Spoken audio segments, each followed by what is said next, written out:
So next जो question है ये भी एक दफ़ा आ चुका है पास्ट पेपर्स में. The novel actually depicts Hemingway's knowledge about fishing and sea life. Hemingway himself had a first-hand experience of fishing and sea life. He himself was residing in Cuba. The novel is also set in Cuba and this is the novel about a Cuban fisherman.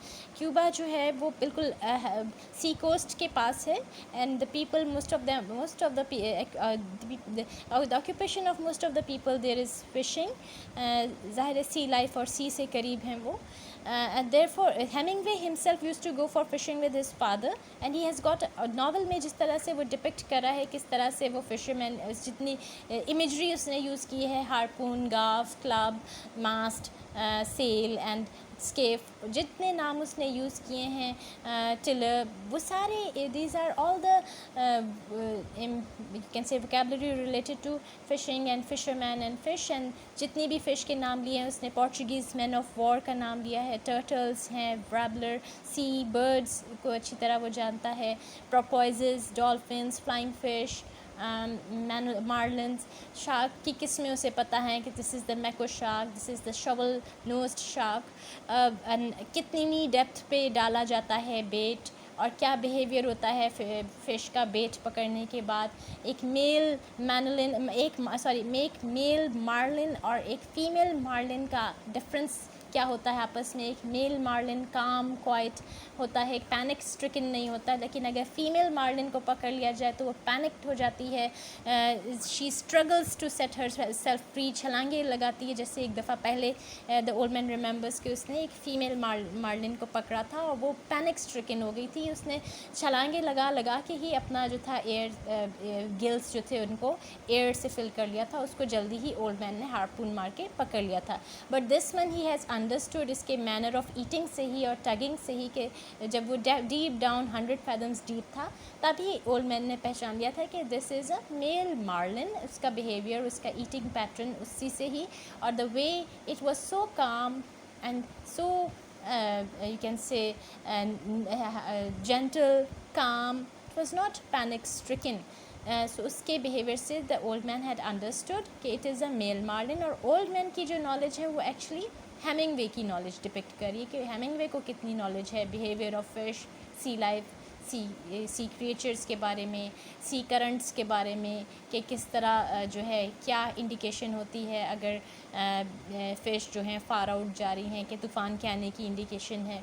And all the things you read about you have to prepare this answer according to whatever the experience the old man shows while fishing कि किस तरह से उसको पता है कि fish कैसे circle around करना शुरू हो जाती है जब पकड़ ली जाती है एंड कब जो है एग्जैक्ट टाइम है उसको हार्पून मारने का और गाफ से खींच लेने का. So throughout the novel we come to know a lot about sea life and fishing and behavior of sea animals. Hawks are the predatory birds, warblers are the little birds जिनको old man पिटी करता है. सो बहुत कुछ है novel में और कितनी depth में डालना चाहिए कितने फैदम्स डीप बेट को डालना चाहिए एग्जैक्टनेस और प्रिसाइसनेस वो सारा एक्सपीरियंस एक्चुअली हेमिंगवे का एक्सपीरियंस शो हो रहा है. और फ़िश को कहाँ अटैक किया जाएगा शार्क को कि दैट शी विल डाई वो उसको ब्रेन का एम करता है जिससे वो शार्क को किल कर देता है. एंड देन ये अगेन ओल्ड मैन का कैरेक्टर स्केच के ही बारे में ये लाइन्स हैं. These are from past paper. This question is from past paper. I may not be as strong as I think the old man said but I know many tricks and I have resolution. So how far skill and resolution count in struggle and success? Now this is a tricky question. ये तो उसने कहा है कि I have skill and I have resolution and I know tricks. लेकिन do skill and resolution always make us successful? There is fate also plays its role. कितनी struggle की old man ने कितना स्किलफुल था कितना रेजोल्यूट था और उसकी स्ट्रगल जो थी अनएंडिंग उसकी स्ट्रगल थी आखिर तक उसने स्ट्रगल की. स्ट्रगल में तो there was no deficiency in struggle there is no deficiency in his skill and resolution. तीनों चीज़ें उसके पास थी skill resolution struggle. But what about success कि क्या ये चीज़ें काफ़ी होती हैं आपको सक्सेसफुल करने के लिए? No. Life is unpredictable. You cannot always say that whatever you have planned or whatever you have decided or whatever you have thought about, that would so and so would happen. Anything unpredicted can happen. उसने सोचा था वो fish को पकड़ ही लेगा, बिल्कुल resolute था और स्ट्रगल भी करता जा रहा था, but he was not completely successful because fate plays its role, nature plays its role. We cannot win against the forces of nature. So it is a matter of luck, it is a matter of fate, that you will be successful or not.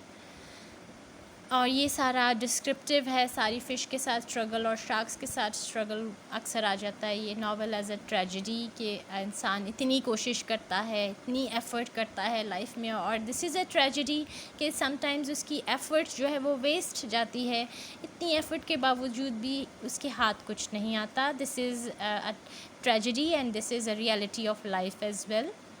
Right note, optimism of the old man. आखिर में हम देखते हैं he is again optimistic and he again planned to go for fishing. He hasn't lost all hope. He is still optimistic कि he will be successful the next time. And then in the very end of the novel, he is dreaming about lions. Lions symbolize physical strength, courage, vitality, youth, bravery, so vigor. Again, he is wishing for all those things. So your struggle never comes to an end, and you keep on struggling till your death. Importance of dreams है.